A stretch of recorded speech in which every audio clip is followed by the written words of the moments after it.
I'm Maddie Lee, joined by Joe Mussatto after the Thunder's 109-103 win at Chesapeake Energy Arena over the Cavaliers. A surprisingly close game considering what two teams were playing. The Cavs are one of the worst in the East, and the Thunder has been on a great streak, but there were 16 lead changes today, and it ended not quite in dramatic fashion, but got down to the last couple minutes. Yeah, kind of a strange, unexpected result tonight with how this one played out, at least leading up to the fourth quarter, because we've seen the Thunder play, 17 games in January, not having back-to-back days off since Christmas. And before this one, they had quite a long break leading up to it. So you would expect them to sort of finish off the Cavs fairly easily. That did not happen until sort of late in the game. There was a crucial technical involving Dennis Schroder that tied the game up, and then the Thunder had to win it in the final 4 minutes. I'm not going to say I told you so, but I did very consistently say that this break might be too long of a break.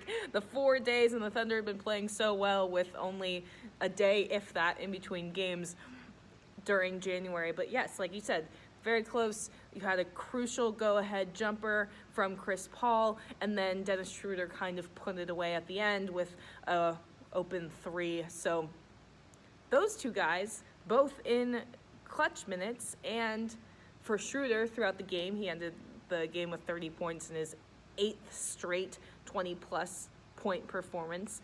And then Chris Paul, in terms of his career, he hit a milestone tonight. Yeah, definitely. He played the 1,000th regular season game of his career tonight. He was solid, 12 points, 7 assists, 3 rebounds. But he was, he was kind of classic Chris Paul in the sense that, he jogged back and forth with some of the Cavaliers. He talked to the refs a bit. So everyone got all the best parts of Chris Paul's game. But, 1,000 career games. That puts him in pretty elite company as far as active players go. He becomes the 10th active player to reach 1,000 career games. And after the game, he said that, rather than being proud of his longevity in this league, that he looks back on the years where he was going through a lot of injuries and missed some time. But this year, he's remained remarkably healthy. Yeah, he certainly has.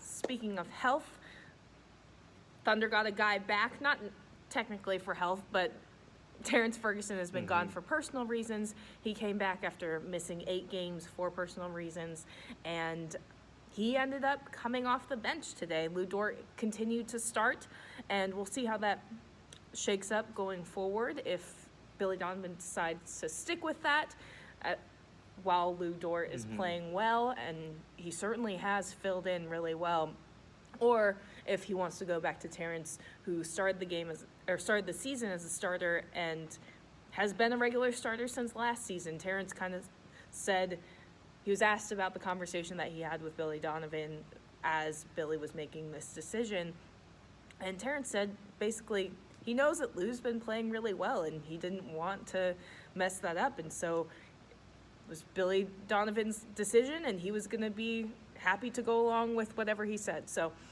that is how it stood tonight, but all the guys have been talking about for the last couple of days how good it is to have Terrence back, and Terrence said that really being around his teammates, he called them his brothers, was a really good thing for him today, and he said he's in a very happy place.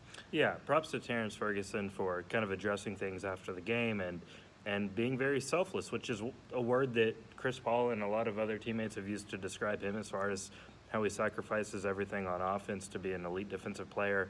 And now, he seems happy that Lou is starting in that spot. So all in all, though, it's good either way for the Thunder because now they just became even deeper. Yeah, definitely. And it's good to have to make those tough decisions when, as opposed to just having to throw rookies into the starting lineup because you don't have any other choice. But when guys are stepping up, you get to make those decisions.